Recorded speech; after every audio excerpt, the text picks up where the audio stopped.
अमरावती जिल्ह्यातला सर्वात मोठा तालुका आणि जुडवा शहर म्हणून ज्याची ख्याती संपूर्ण महाराष्ट्रामध्ये आहे असं एक शहर म्हणजे अचलपूर आणि परतवाडा। सध्या परिस्थितीमध्ये आपण अचलपूर या शहरामध्ये विदर्भ न्यूजची चमू ही दाखल झालेली आहे आणि अचलपूर शहरामध्ये असलेली त्रिशंकू परिस्थिती नेमकी काय होते याकडे संपूर्ण अमरावती जिल्ह्याचं लक्ष लागलेलं आहे।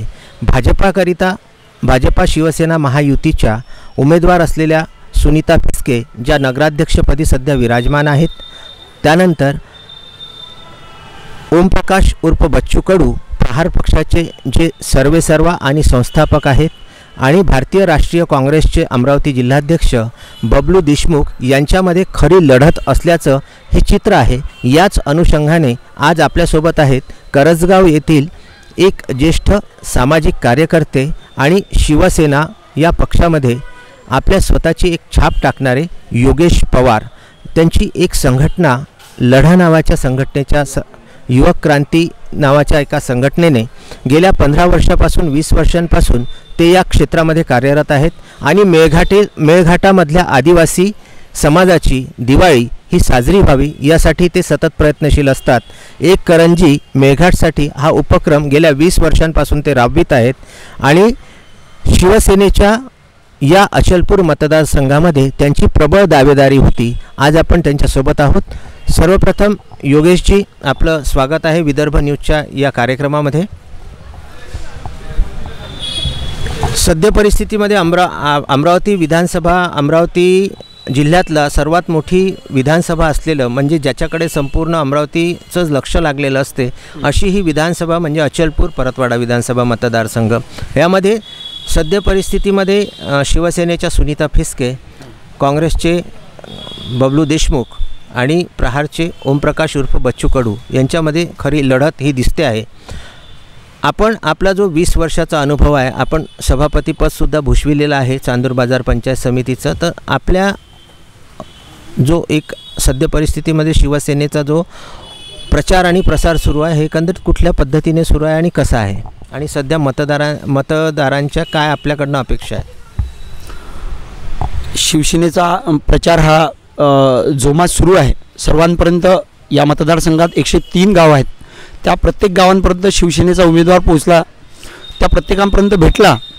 हा प्रचार तेवढ्या ताकदनिशी चालू आहे आणि महत्त्वाचं म्हणजे गेल्या 15 वर्षात या मतदारसंघात आमदार बच्चू कडू म्हणून आहेत, पण आम्ही फिरताना 15 वर्षामध्ये या मतदारसंघात काहीच असं झालं नाही असं आमच्या नजरेसमोर चित्र आहे। त्यामुळे आम्हाला वाढता हा प्रतिसाद सध्या लोकांचा आहे।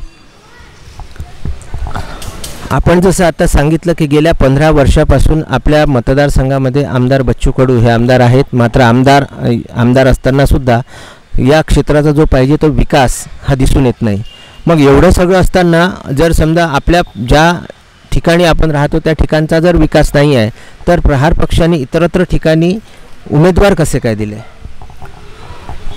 आमदार हा महाराष्ट्रात फिरून कुठेतरी अरेरावी करून आणि कुठेतरी दबंगरित्या एखाद्या एकदम गरीब कर्मचाऱ्यावर हात उगारून महाराष्ट्रात प्रसिद्धी करण्याचं काम करतो। या मतदारसंघात गेल्या 15 वर्षात अजूनपर्यंत रोडची व्यवस्था नाही। हा विषय रोडचा जर वेगळा ठेवला तर या मतदारसंघामध्ये सर्वात महत्त्वाची प्राथमिक गरज म्हणजे या मतदारसंघात 7 धरणं आहेत आणि 7-8 धरणापैकी एकाही गावात अजूनपर्यंत पिण्याच्या पाण्याची व्यवस्था झालेली नाही। दुसरा विषय म्हणजे इथं MIDC अजूनपर्यंत नाही। जी छोटी मोठी MIDC आहेत तिथं अजूनपर्यंत रोजगार कोणता उद्योग आलेला नाही। उद्योग इथं येणारा जो गारमेंट्स होता तो अमरावतीला निघून गेला, त्यावरही बच्चू भाऊंचं लक्ष नाही आणि रोजगार उपलब्धी नाही, पाण्याची व्यवस्था नाही। त्याचप्रमाणे 2 जुळे शहर आहे, इथंच बाजूला लागून मेळघाट आहे, तरीही या दोन्ही शहराला अजूनपर्यंत मेडिकल कॉलेज आलेलं नाही।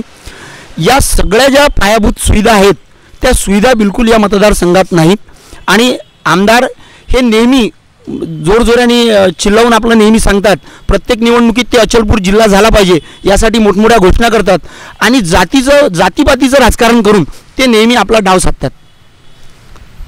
आपण जो आरोप हा आमदारांवरती करत आहात की जातीपातीचं राजकारण करून ते डाव साधतात, हे आपण याला असा प्रबळ पुरावा काय असेल आपल्याकडे?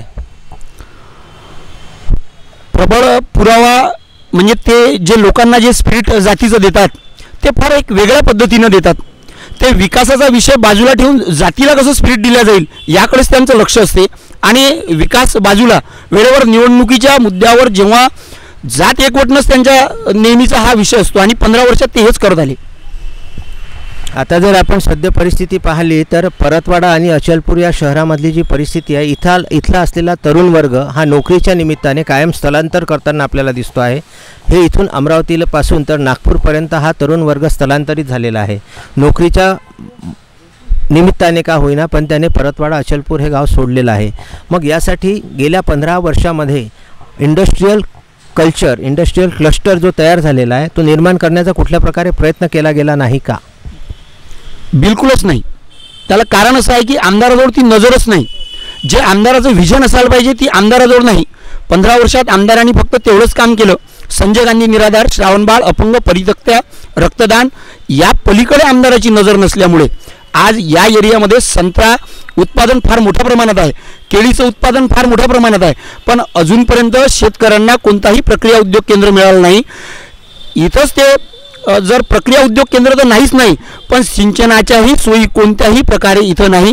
त्यामुळं शेतकरीचा मागासच चाललेला आहे आणि शेतीतही उत्पादन नाही, प्रक्रिया उद्योग केंद्रही नाही, रोजगारासाठी MIDC नाही. या सगळ्या गोष्टीचा विचार करता युवक हा इथून स्थलांतरित होणारच आहे. पण मग गावातला व्यक्ती हा जर गावात नाही राहिला आणि तो बाहेर गावी गेला तर तेही अशा परिस्थितीमध्ये ज्यावेळी निवडणुका तोंडावरती असतात तेव्हासुद्धा स्थलांतर होताना आपल्याला दिसते. तर याचा मतदानावरती किती % फरक जाणवेल? लोकांना कोणत्याही प्रकारचा विकास न दिसल्यामुळे लोकांचा जो निवडणुकीबद्दलची जी आस्था आहे ती फार मोठ्या प्रमाणात कमी झालेली आहे. आणि 15 वर्षात जे युवक जे 16-17 वर्षाचे जे युवक आज 35 वर्षाचे झाले त्या युवकांना या निवडणुकीमध्ये कोणत्याही प्रकारची आस्था उरलेली नाही. 35 न 40 वर्षाच्या वयोगटातल्या लोकांना आस्था उरलेली नाही. त्यामुळं येणारी दुसरी जी पिढी आहे ते सुद्धा या निवडणुकीकडे त्याच आशयानं पाहत आहे. कारण की झिरो विकास आहे. फक्त दिशाभूल करणारे आंदोलन करणे, आमदारांनी पाण्याच्या टाकीवर चढणे, खाली उतरणे, गड्डा खोदणे या पलीकडे आमदाराचं कोणतंही आंदोलन नसल्यामुळे युवक इथचा दिशाभूल झालेला आहे. एक महत्त्वाचा प्रश्न आहे की ज्यावेळी शिवसेनेच्या वतीनं जागा वाटपाचं काम सुरू होतं त्यावेळी आपलं जे नाव आहे ते आपलं नाव प्रकर्षाने वरती होतं. मुंबईपासून तर अचलपूरपर्यंत आपल्या नावाची चर्चा ही जोरात होती. मग नेमकं असं काय झालं की आपली जी उमेदवारी आहे ती शिवसेनेकडून दुसऱ्यांना देण्यात आली? याचं उत्तर तर मी एवढंच देईल की मी कुठंतरी यामध्ये कमी पडलो म्हणून ती मला उमेदवारी मिळाली नाही. नाही पण कालपर्यंत जे नक्की झालं होतं की अशी परिस्थिती आली होती की योगेश पवार हे शिवसेनेचे खंदे कार्यकर्ते असून गेल्या 20 वर्षापासून जे सामाजिक क्षेत्रामध्ये कार्यरत आहेत त्यामुळे त्यांची उमेदवारी जवळपास नक्की झालेली आहे. तशा बातम्यासुद्धा फिरायला सुरुवात झाली होती. मग नेमकं रात्रीतून असं काय घडलं? त्यावर तर मी म्हणजे भाष्य करू इच्छित नाही. कारण की मला तरी असं वाटतं की जर मला तिकीट मिळालं नाही आणि कुणाचा तरी जोर त्यामध्ये जास्त लागला, आर्थिकतेची उलाढाल मातोश्रीवर तर होत नाही पण मधात कुठंतरी झाली असेल अशी शंका कुशंका चर्चा असल्यामुळे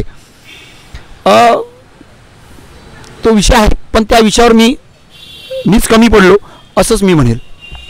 सध्या परिस्थितीमध्ये आपण मग तन्मन धनाने सुनीता फिसके यांच्यासाठी कार्य करीत आहात. 100% आणि आपला जो प्रभाग आहे खास करून ज्याला आपला जो कार्यक्षेत्र म्हणता येईल त्या आपल्या चांदूर बाजारमध्ये काय परिस्थिती आहे? मला उमेदवारी जरी मिळाली नसेल तरी मी 100% आज सुनीताताई फिसकेंसोबत काम करत आहे, गावोगाव फिरत आहो आणि चांदूर बाजारमध्ये आजची स्थिती सुनीताताईंची चांगली आहे. प्रतिसाद हा आधी जो सुरुवातीचा प्रतिसाद होता त्यापेक्षा आज 19 तारीख आहे, या तारखेला आज जोमात लोकांचा प्रतिसाद आहे आणि सुनीताताई फिसके हे निवडणुकीच्या निवडून येण्याच्या यात रेसमध्ये लागलेली आहे. आपल्याला काय वाटते की नेमकी जी लढत आहे ती कोणाकोणामध्ये होईल असं आपल्याला वाटतं? ती काँग्रेस आणि शिवसेनेमध्ये लढत होईल. म्हणजे आपलं असं म्हणणं आहे की बच्चू कडू आपल्या लढतीच्या याच्यामध्ये सुद्धा नाही, रेसमध्ये सुद्धा नाही आहे. 15 वर्षात जी लोकांची दिशाभूल केली, आता काय केलं, गेल्या आचारसंहिता लागायच्या अगोदर आमदारांनी कमीत कमी 300 कोटी रुपयाची उद्घाटनं केली. ज्या कामाच्या वर्क ऑर्डर, ज्या कामाचा एस्टिमेट नाही, ज्या कामाची प्रमाण नाही, ज्या कामाचं वर्क ऑर्डर नाही, अशा 300 ते 325 कोटीचे उद्घाटनं पूर्ण अचलपूर मतदारसंघामध्ये आमदारांनी केले. आणि हे उद्घाटनं मंदिर असो, मस्जिद असो, बुद्धविहार असो, सगळ्या लोकांना दिशाभूल करणारे आहे हे लोकांच्या लक्षात आलं. आणि हा आजपर्यंत जसं यांनी दिशाभूल केलं तसंच हा आपल्याला दिशाभूल करत आहे हे लोकांच्या लक्षात आल्यामुळं लोक आज बच्चूभाऊंपासून फार दूर गेलेले आहेत. आपण थोडंसं या निवडणुकांच्या पलीकडे आपल्या सामाजिक कार्याकडे थोडंसं वळूया. आपली जी संघटना आहे त्या संघटनेच्या वतीने आपल्या गेल्या अनेक वर्षांपासून मेळघाटसाठी एक करंजी हा उपक्रम राबविता. तो उपक्रम हा नेमका कसा असतो? आम्ही काय करतो, गावामध्ये दिवाळी झाल्यानंतर 1-2 दिवसांनी गावामध्ये लोटगाड्या घ्यायच्या कार्यकर्तेसोबत, त्यामध्ये सगळे पदार्थाचे ड्रम ठेवायचे आणि प्रत्येकाला एक प्लेट करंजी मोलाची म्हणून प्रत्येक घरात एक प्लेट दिवाळीच्या फराळाचं मागायचं.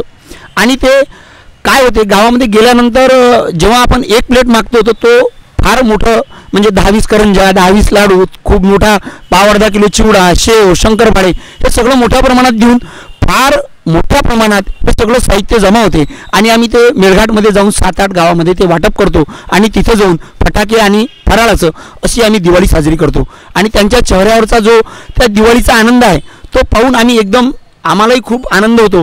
त्यामुळे त्या आनंदात आम्ही आमचं बाकी विसरतो.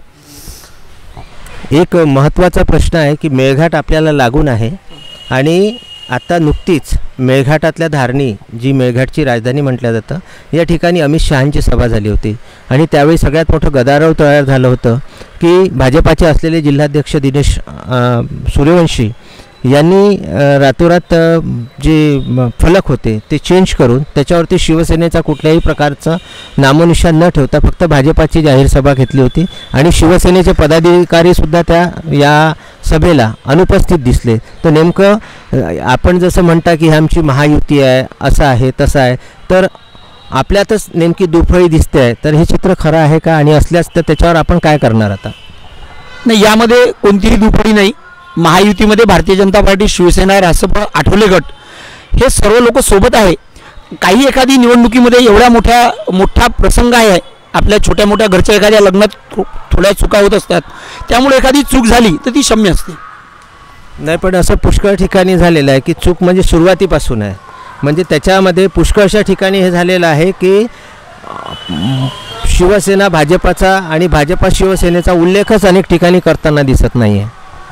नाही, असं तर होत नाही, पण एखाद्या ठिकाणी झालंही असेल तर जो बोलताना त्याच्या पक्षाच्या आवेशात तो त्याच्या पक्षाचंच नाव घेत गेला आणि इतर जो थोडं विसरला, तर म्हणून एक विसरला म्हणून बाकीचे विसरले असं नाही. त्यामुळे महायुतीमध्ये कोणताही असा द्वेषभावना किंवा एकमेकांबद्दल काही तर विश्वासघातकी भावना बिलकुलच नाही. सगळेजण महायुतीमध्ये सगळे काम करून राहिले आणि महायुतीच्या सीटा लागतील हे 100% आम्हाला विश्वास आहे. गेल्या 2-3 मला वाटतं की ते 2-3 वर्ष झाले असतील तुमच्याकडे म्हणजे अचलपूर नगरपालिका ही शिवसेनेकडे आहे. गेले 25 झाली असेल. 2 वर्ष किती झाले? 1.25 वर्ष पूर्ण झाली. 2.25 वर्षापूर्वीची म्हणजे नगरपंचायत तुमच्याकडे असून येत्या म्हणजे ज्या आपल्या उमेदवार आहेत सुनीता फिसके यांनी या 2 वर्षाच्या कार्यकाळामध्ये अचलपूर परिषदेसाठी अशी भरीव कामगिरी कुठली केलेली आहे? या 2.25 वर्षामध्ये नगर परिषदमध्ये दोन्ही जुळ्या शहरात अशी रस्त्यांची, नाल्याची ज्या प्राथमिक आहे, कारण की या शहरामध्ये कामच या अगोदर झालेली नाहीत. आमदाराचे 15 वर्षात कोणतेच कामं नसल्यामुळं मोठं काम हाती घ्यायच्या अगोदर प्राथमिक कामालाच महत्त्व देण्यात आलं आणि तीच महत्त्वाची कामे, प्राथमिक कामं सुनीताताईंची आज रोजी चालू आहेत. नेमकं सांगण्यासारखं आपल्याला एखादं काम असं असलेलं? खूप ठिकाणी अचलपूर, परतवाडा शहरामध्ये लोकांना मनोरंजनासाठी गार्डन नव्हत्यात, त्या 4 ते 5 ठिकाणी गार्डन उपलब्ध करून देण्यात आल्या. रस्त्यांची फार दुर्दशा होती, ते रस्ते काही ठिकाणी करण्यात आले आणि आज भरपूर असे कामं पुढच्या राहिलेल्या 2.5 ते 3 वर्षात ते प्रस्तावित आहेत आणि ते कामं होतील याची आम्हाला 100% विश्वास आहे.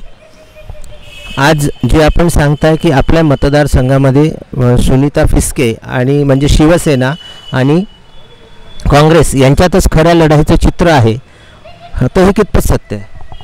त्याला कारण असं आहे की अपक्ष आमदारांनी 15 वर्षात जे काही केलं नाही ती सत्यता सर्वांसमोर आली आणि अपक्ष आमदार कोणत्याप्रमाणे लोकांना चिवत्या बनवतो, दिशाभूल करतो, ते लोकांनी सुप्रिया प्रकल्पामध्ये पाहिलं. सोपिया प्रकल्पामध्ये आमदारांनी तेव्हा काय केलं होतं, डोक्याचे केस काढले आणि फक्त शेणी ठेवली आणि एक बांडीस घातली. म्हातारा माणूस जी बांडीस बनेन घालतो ना, मी बनेन आणि बांडीसवर आणि डोक्याचं केस वाळू देणार नाही अशी मी शपथ घेतो जोपर्यंत सोपिया रद्द होत नाही. पण जेव्हा एवढे सारे शेतकरी, हजारोनं शेतकरी तिथं जमा झाले आणि जेव्हा सोपियाकडनं मोठी रक्कम आमदाराला मिळाली, त्यानंतर आमदारांनी पुन्हा नंतर सोपियाचा शब्द काढला नाही.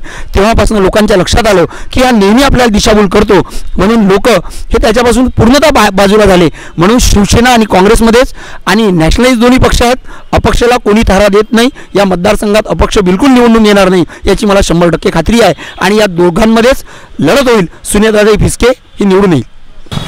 योगेशजी, आपण जसं म्हटलं की आपले जे याचे आमदार आहेत, सध्या विद्यमान परिस्थितीतले आमदार, तर त्यांची जी परिस्थिती सुरुवातीला आज 15 वर्षापूर्वी ज्यावेळी ते निवडणुकीला सामोरं गेले होते त्यावेळी अक्षरशः 1-1 रुपया त्यांनी गोळा केला होता आणि त्याच्यावर निवडणूक लढविली होती.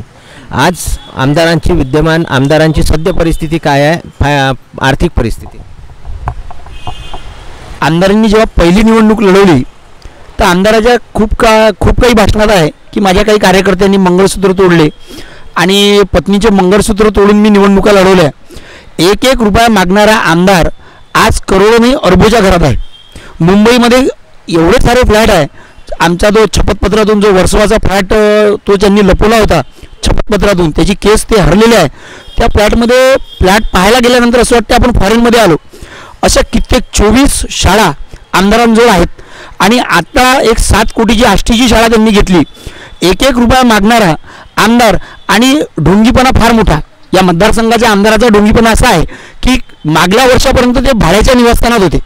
आमच्या विदर्भ मिलमध्ये ते त्यांच्या घरावर होतं की सन्माननीय आमदार बच्चू कडू यांचं भाड्याचं निवासस्थान, आणि याही पलीकडे ते आमदार काम करत होते. लाईन गेल्यानंतर सर्वसामान्य घरात इन्व्हर्टर आहेत पण ते कंदील लावत होते. लोकांची अशा पद्धतीने त्यांनी दिशाभूल केली.